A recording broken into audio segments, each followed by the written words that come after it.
Nous voici donc encore une fois à Earthship Land, à Taos, au Nouveau-Mexique, dans la communauté qu'on appelle The Greater World, ou le meilleur monde. Ici, il y a 72 Earthships, avec un potentiel de 180.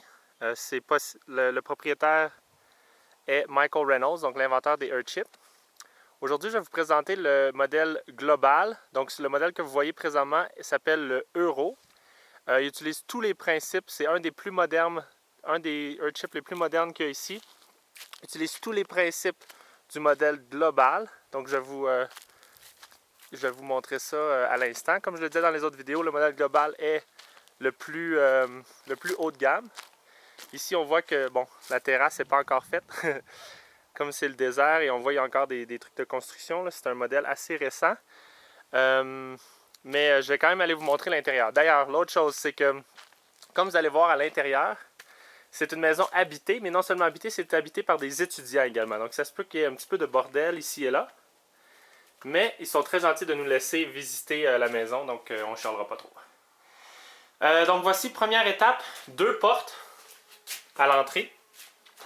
Donc ça, ce que ça permet d'avoir 2 portes, c'est qu'il y a une isolation qui se fait entre la serre. Donc lorsqu'on entre, ici l'hiver il fait jusqu'à moins 40, donc lorsqu'on entre, on a la possibilité de fermer les 2 portes. Et donc on ne perd pas tout l'air chaud qui est accumulé dans la serre les froides nuits d'hiver.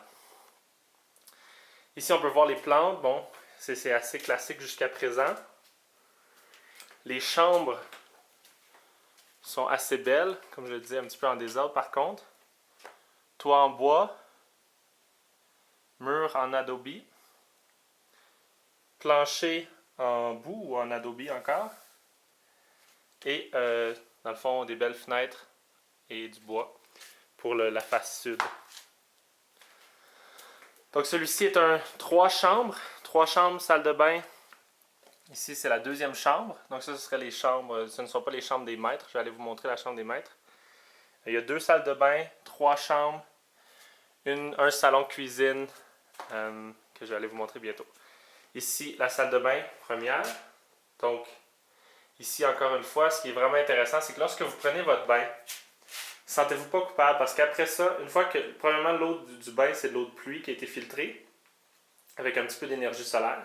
Ensuite, par gravité, l'eau part de la salle de bain, dans le fond, du bain lui-même et de l'évier. Descendant ce mur-là par gravité, il va en dessous du plancher ici, il va directement dans les plantes. Ça va être filtré une fois avant d'aller dans les plantes, mais tout par gravité.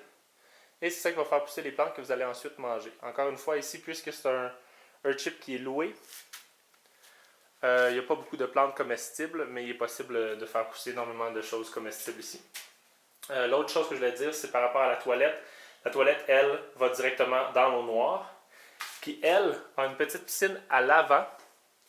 Donc, avec le temps, ici, c'est trop nouveau encore, puis il n'y a personne qui s'y est apprêté. Mais lorsqu'ils vont vouloir, ils vont pouvoir faire pousser un jardin ici, dans le plein milieu du désert, ou des arbres fruitiers, à cause de cette eau noire-là qui va être réutilisée pour planter des arbres ou des plantes comestibles.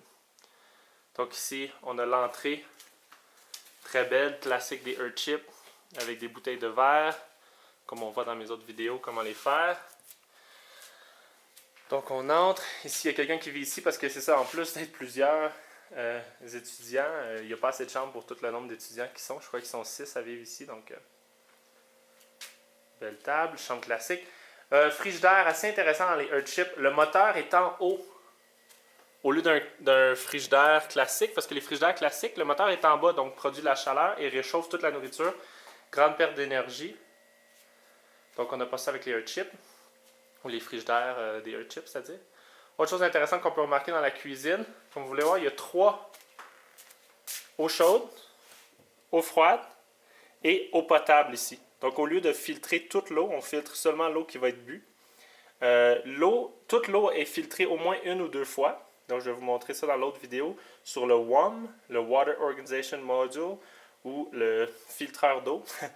Mais dans le fond, l'eau potable, elle est filtrée dans 4 filtres. Tandis que l'eau normale de pluie est seulement filtrée une fois avant d'être utilisée pour laver les choses ou prendre sa douche, etc., etc. Ici, c'est ici que toute l'organisation de ça se passe. Donc, le Water Organization Module, c'est ça ici. Il va y avoir une autre vidéo juste pour expliquer comment ça fonctionne. Et ici, il y a la tank à eau chaude, ainsi que la pressure tank, la tank pour la pression de l'eau.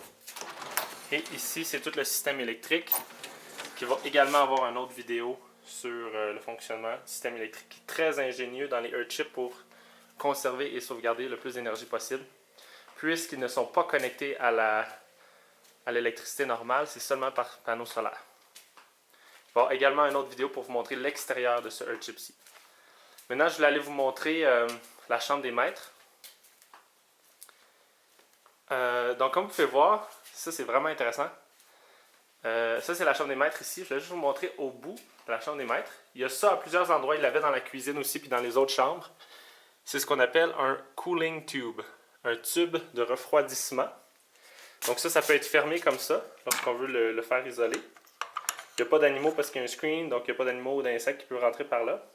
Puis ce que ça fait, comme vous pouvez aller voir dans le vidéo sur réchauffement et climatisation dans un Earthship, mais l'air frais rentre d'ici et donc lorsqu'il fait trop chaud, monte vers le skylight qui est juste ici. Donc là, je ne sais pas si vous pouvez voir, mais entre les planches, il y a un skylight juste en haut là-bas. Donc je vais aller vous montrer de l'extérieur ensuite. Donc on peut l'ouvrir ou le fermer avec la corde qui est juste ici. Donc lorsqu'il fait très chaud, tout l'air chaud monte et attire l'air froid qui vient de la face nord du Earthship là-bas, dans un tuyau. Donc ça refroidit. C'est ça le système de climatisation et qui fait qu'ils sont capables de rester dans un Earthship très très confortable tout l'été, même si ici il fait plus 40 dans le désert de Taos l'été. Ici on peut voir les belles œuvres de bouteilles encore dans la chambre des maîtres. Garde-robe. Lit double. Et ils ont leur propre salle de bain dans la chambre des maîtres. Donc un bain sculpté qui peut être utilisé pour douche également, bien entendu. Il y a une petite plante ici. Et ça fonctionne la même chose. Toute l'eau ici va par gravité directement dans les plantes. Exception pour la toilette qui va elle dans l'eau noire qui est à l'extérieur. Donc une dernière vue sur à quoi ressemble le Earthship. Le modèle Euro, qui utilise tous les principes du modèle global, à Taos, au Nouveau-Mexique. Bientôt!